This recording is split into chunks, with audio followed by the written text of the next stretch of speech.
Hey, what's up YouTube? Okay, so for those of you guys who are using the WLToys RC quadcopters, helicopters, and planes, you might recognize this remote control or this transmitter. This is used with a lot of their toys. It's an upgraded transmitter. Some of the functions on it can be a little bit confusing, so I thought I would make a quick video just showing you guys how to use it and go through the different controls. Alright, with that said, go ahead and get started here. Basically, first thing you want to do, plug in your quadcopter or your helicopter, get it booted up. It'll start to flash like this. From there, you can go ahead and sync your remote. Go ahead and turn this on. It's now on. You can go ahead and go up. Hold it for 3 seconds. 2, 3. It's now paired. You can see because now these things are now all, the blades are now turned on and engaged. And your lights will actually be mostly solid now. It's just a few flashing ones. And your flight in the middle will be solid. Okay. Different functions are going to be, this is your throttle. So throttle up and throttle down. I'm not going to do it because the plane's on. Or actually here I will do it. I'll just go ahead and unplug the quadcopter. So your functions are going to be throttle up, throttle down. This is going to be in mode 2. And then this is going to be your basically your rudder. So here's your rudder left and right, also known as your yaw. And then right here is going to be going forward and reverse, also known as your pitch. And this is going to be just tilting left and right, which is going to be your roll. So that's it. These right here, these little buttons on the side, so this one here, this one here, this one here, this one here, these are your presets, and they're going to actually help you in case it was a windy day or you wanted to hover and it wasn't hovering exactly right. You can go ahead and turn these.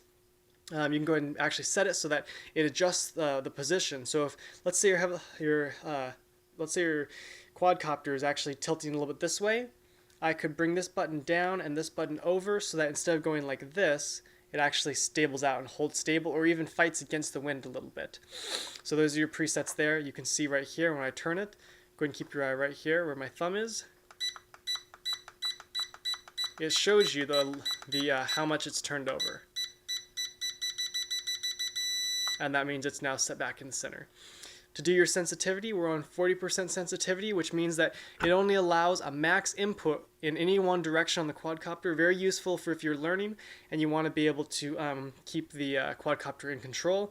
This button right here will go ahead and adjust your sensitivity. So 40%, 60%, 80%, and now 100% of the quadcopter's capability, which will actually allow you to do tricks and actually have increased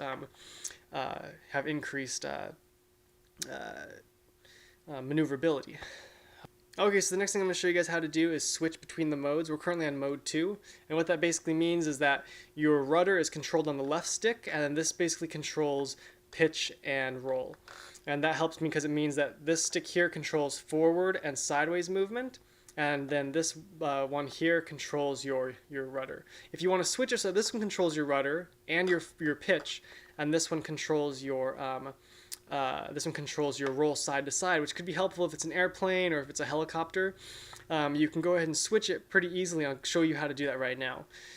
So in order to switch that, all you have to do is just power the transmitter off, hold down the button you want it to switch to, and then turn it on. And now it's on mode 4. It's that simple. If I want back on mode 2, turn it off. All you have to do is hold down the model button and turn it on. Now we're on mode 4. Turn it off. Hold it down again. Now we're on mode 2, and you just do that between mode 2 and mode 4. So I like mode 2 because I'm flying a quadcopter and I think it's the best. So, all right. And then your last thing is if you do not prefer to have throttle on your left hand, you can push this button down, and it'll now put throttle in this hand on your right stick. All right. Okay. Pretty simple. That's it, you guys. Hope that helps for your using. Oh, and then this button here is just going to be your to do your rolls. So if you have a quadcopter, you can hit this button once, it'll beep, and then you just hit it left or hit it right, and then the quadcopter will flip in that direction, and that's it. So, okay, hope that helps you guys.